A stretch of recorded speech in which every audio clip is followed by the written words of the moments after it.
Today we're going to have a discussion about financial freedom and we'll get to details about it. But to start things with, today actually did a survey polling 1,066 youths aged between 18 to 35. And this survey was actually done in start of October of 2021, so it's pretty recent. And this age group is usually termed as the millennials or Gen Z. And media tends to portray this generation as social media generation. It's all about looks, looking glamorous, posting on Instagram. It's all about YOLO. You only live one kind of a concept. Reckless kind of a image. But later you'll see some interesting findings. But if we take a look at the survey results, you'll be shocked. On the bottom 5, you'll see all of these items that we tend to imagine youths being very interested in. And 7% are even not interested in material success. So if you see what is ranked over there, social media following, only 10%. High-end restaurants. I actually came back from a recent staycation in Fullerton. Now being a bit older and can afford some of the more expensive dining, I don't find the allure of it really. But I remember when I was much younger, as a young working adult, these high-end dining places used to be so intimidating and so intriguing to go and try. And that's what I guess this 18% is also thinking about. And what we see over up next is actually designer clothes and accessories and the latest tech products. Of course, I've covered up the top names just to get our focus to the point that the image of millennials and Gen Z may not be accurate. So what ranks the highest is the next question, correct? And what we see over there, car, investment property, private home. When I was growing up, I'm late 30s already. This concept of 5 C's, I don't know if you're the same generation as me. Car, condo, credit card. These were very materialistic goals that we've seen a bit on TV. But this generation don't really prioritize it that high. Instead, what we see atop the list is enough funds to retire early and passive income from financial investments. Wow, these are two big goals that require a lot of work, require a lot of delayed gratification. Certainly not the YOLO, you only live once kind of mindset to get to this kind of status. AXA actually did a previous survey in September. Their Better Life Index 2021 also showed that 2 in 5 actually want financial freedom. Financial freedom, as a term in my memory during my younger years, is a concept that is so difficult to accomplish, and if you can do so, you're pretty wealthy.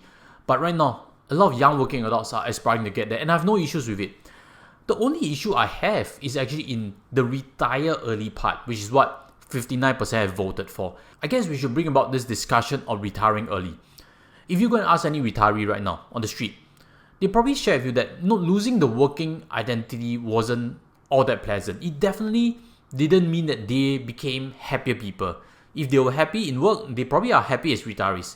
If they were unhappy people before retiring, likelihood they are still unhappy people. So it's not really the work part. And with that, I'd like to open up the discussion. If we dislike work that much, this financial freedom and retiring early suddenly becomes very appealing, correct? Even too appealing, correct? And let's touch on the consequences first. There are so many advertisements these days. And I don't really like advertisements for a few reasons. They tend to exaggerate. And firstly, they would say that the effort to get there is not that much.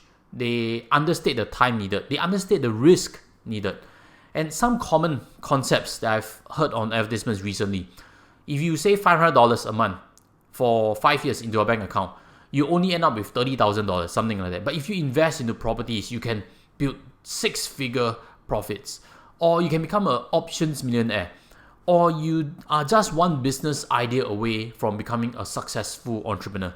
These are catchy phrases, touches the emotions, and tend to understate either the risk, either the probability, or either the work needed to do it.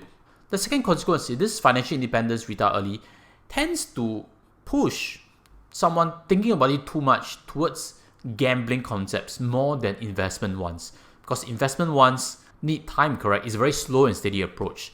And someone thinking about that might join a forum or a Telegram group and start to talk about like hot cryptocurrency coins.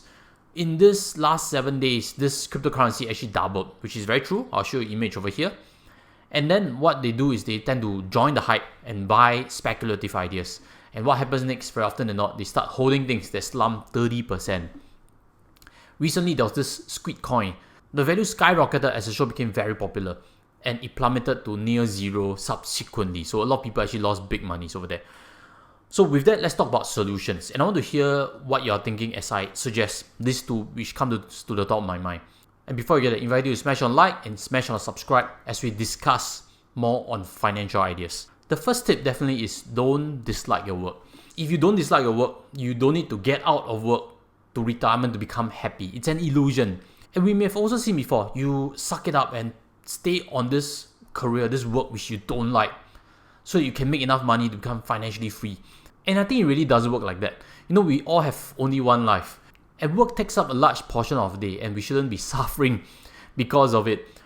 Conversely, if you like your work, it's very likely that you become excellent. And with that, you tend to get paid well. You get recognized by a company, you get recognized by the market. That is a much better win-win situation. You like your work, you become wealthy, you become financially independent. Whether you retire early or not doesn't really matter. The second tip is about looking long-term. Looking long-term at how you plan your career, looking long-term at how you plan your investment strategy. Because retiring early has that haze to it, and we kind of imagine it requires results fast. And what's very obvious is more haze, less speed. Good decisions, compounded many times over time, will win against a gamble that will pay off, but more often than not tends to become zero.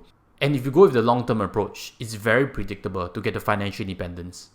Luck, if it comes about, that's good, but you don't really need it. So there are my 2 tips for today.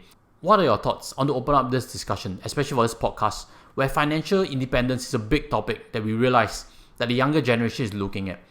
Do you have a journey? Do you have a story yourself? Share in the comment sections. And again, if this discussion has benefited you, smash a like, and I'll see you next podcast. Take care and goodbye.